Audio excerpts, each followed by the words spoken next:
வணக்கம். பைபிளை முழுவதுமாக வாசிக்கும் நம் லட்சிய பயணத்திற்கு உங்களை அன்புடன் வரவேற்கிறேன். இன்று நாம் தொடக்க நூலில் 27வது அதிகாரத்தை வாசிக்க இருக்கிறோம். இதுவரை நாம் மொத்த நூல்களில் 2.18% நூல்களை வாசித்து முடித்துவிட்டோம். இன்னும் சில நூல்களை முடித்தால் நம் பயணம் வெற்றிகரமாகும். இன்றைய வாசிப்பின் மூலம் அந்த இலக்கை இன்னும் முன்னோக்கி நகர்த்துவோம். வாங்க தொடங்குவோம். ஈசாக்கு யாக்கோபுக்கு ஆசி வழங்குதல். ஈசாக்கு முதிர்ந்த வயதை அடைந்தபோது அவர் கண்களின் பார்வை மங்கிப் போயிற்று. அவர் தம் மூத்த மகன் ஏசாவை அழைத்து, என் மகனே என்றார். ஏசா, இதோ வந்துவிட்டேன் என்றான். அவர் அவனை நோக்கி, இதோ பார், எனக்கு வயதாகிவிட்டது, சாவு என் நாள் வருமோ என்றறியேன். இப்பொழுது உன் கருவிகளான வில்லையும் அம்புக்கூட்டையும் எடுத்துக்கொள். காட்டுக்குப் போ, வேட்டையாடி எனக்கு வேட்டைக்கறி கொண்டு வா. நான் விரும்பும் முறையில் சுவையான உணவு வகைகளைச் சமைத்து என்னிடம் கொண்டு வா. நான் அவற்றை உண்பேன். நான் சாகுமுன் உனக்கு மனமாற ஆசி வழங்குவேன் என்றார். ஈசாக்கு தம் மகன் ஏசாவிடம் பேசியதை ரெபேக்கா கேட்டுக்கொண்டிருந்தார். வேட்டையாடி வேட்டைக்கறி கொண்டு வருமாறு ஏசா காட்டிற்கு புறப்பட்டவுடன் அவர் தம் மகன் யாக்கோபை நோக்கி, உன் தந்தை உன் சகோதரன் ஏசாவுக்குச் சொன்னது என் காதில் விழுந்தது. அவர் சொன்னது, நீ போய் வேட்டையாடி வேட்டைக்கறியை சமைத்துக் கொண்டு வா. நான் உண்பேன். நான் சாவதற்கு முன் ஆண்டவர் திருமுன் உனக்கு ஆசி வழங்குவேன். இப்பொழுது என் மகனே, நான் கட்டளையிடுவதை கருத்தாய் கேள். உடனே மந்தைக்குப் போ. அங்கிருந்து 2 நல்ல வெள்ளாட்டுக் குட்டிகளை கொண்டு வா. நான் அவற்றை உன் தந்தைக்கு பிடித்தமான முறையில் சுவையான உணவு வகைகளாகச் சமைத்துத் தருவேன். நீ அவற்றை உன் தந்தைக்கு உண்ணக் கொடுத்து அவர் சாவதற்கு முன் அவர் ஆசையை பெற்றுக்கொள் என்றார். யாக்கோபு தன் தாய் ரெபேக்காவிடம், என் சகோதரன் ஏசா உடலில் அடர்ந்த உரோமம் உடையவன், நானோ மிருதுவான உடல் கொண்டவன். என் தந்தை என்னை தடவி பார்த்தால் என்ன ஆவது? அவரை நான் ஏமாற்றுவதாக தெரிந்துவிட்டால் என் மேல் ஆசிக்கு பதிலாக சாபத்தையல்லவா விழச் செய்து கொள்வேன் என்றான். ஆனால் அவன் தாய் அவனிடம், மகனே, உனக்குரிய சாபம் என்மேல் விழட்டும். நான் சொல்வதை மட்டும் செய். போ, அவற்றை என்னிடம் கொண்டு வா என்றார்.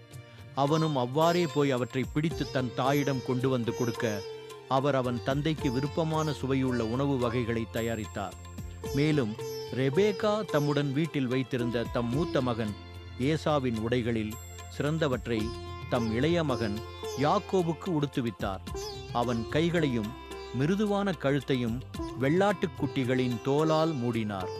அவர் சுவையான உணவு வகைகளையும் தாம் சுட்ட அப்பங்களையும் தம் மகன் யாக்கோபின் கையில் கொடுத்தார். அவனும் அவற்றை தன் தந்தையிடம் எடுத்துச் சென்று, அப்பா என்று அழைத்தான்.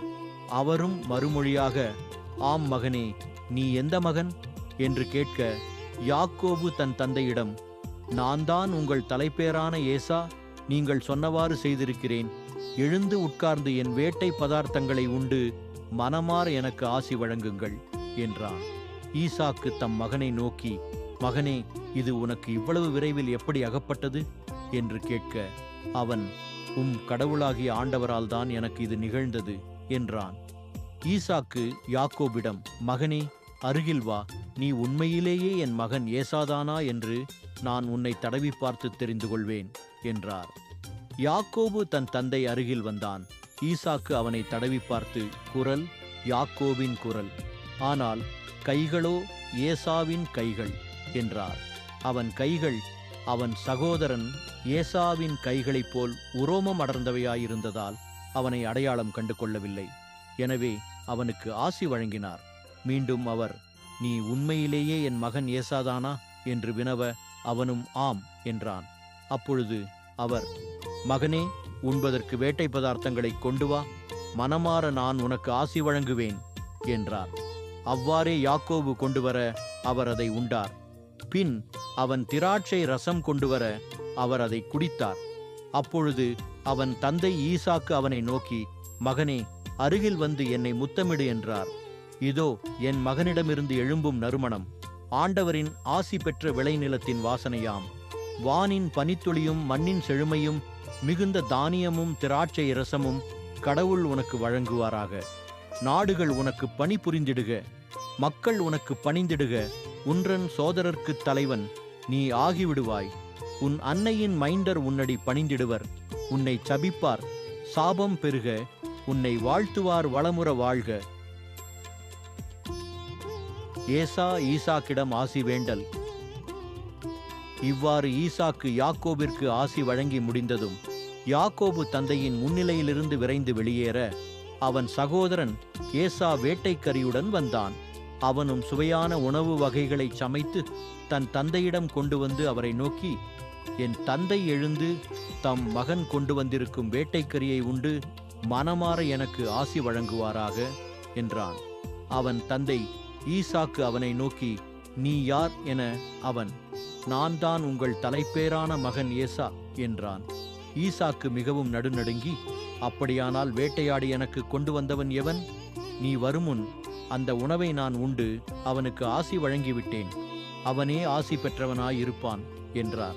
ஏசா தந்தையின் வார்த்தைகளை கேட்டு மிகவும் மனக்கசப்படைந்து பெருங்குரல் எழுப்பி கதறி அழுதான். அவன் தன் தந்தையை நோக்கி, அப்பா, எனக்கும் ஆசி வழங்குவீர் என்றான். அதற்கு அவர், உன் தம்பி கபடமாய் வந்து உனக்குரிய ஆசியை பெற்றுச் சென்று விட்டான் என்றார்.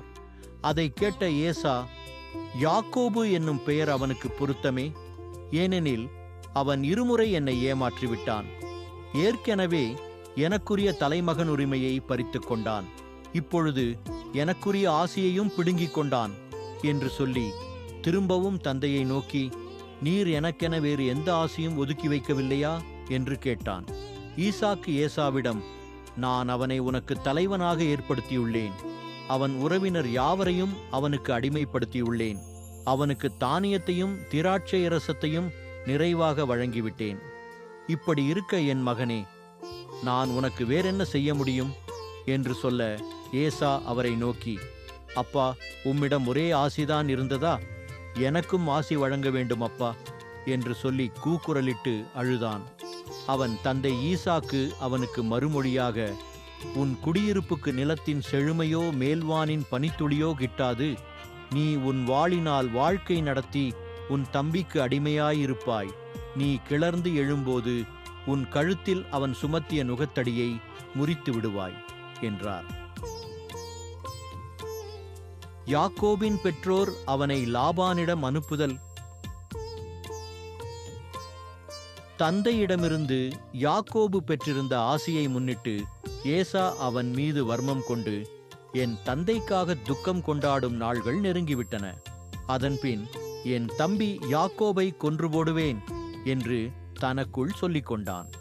தம் மூத்த மகன் ஏசாவின் திட்டம் பற்றி ரெபேக்கா கேள்விப்பட்டதும் அவர் ஆளனுப்பி தம் இளைய மகன் யாக்கோபை அழைத்து, இதோ உன் சகோதரன் ஏசா உன்னை கொலை செய்து தன்னை தேற்றிக்கொள்ள விரும்புகிறான்.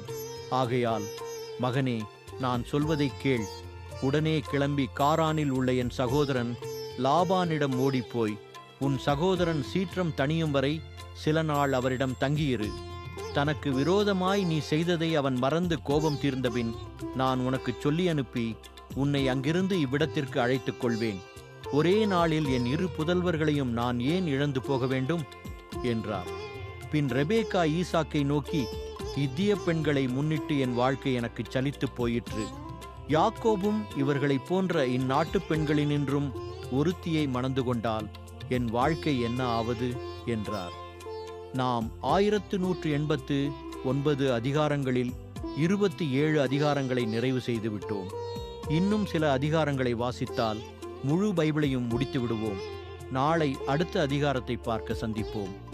நாள்தோறும் இந்த பயணத்தில் நீங்களும் பங்கேற்றால் பைபிளை முழுமையாக வாசித்து முடிப்போம். இது நம் வாழ்க்கையிலும் ஆன்மாவிலும் பெரிய மாற்றத்தை ஏற்படுத்தும். இந்த பயணம் உங்களுக்கு நம்பிக்கையையும் சமாதானத்தையும் கொடுத்தால் இந்த வீடியோவை லைக் செய்யவும் சப்ஸ்கிரைப் செய்யவும் மறக்க வேண்டாம். பகிர்ந்து மற்றவர்களையும் இந்த பயணத்தில் சேருங்கள். நாளை மறக்காமல் வாருங்கள்.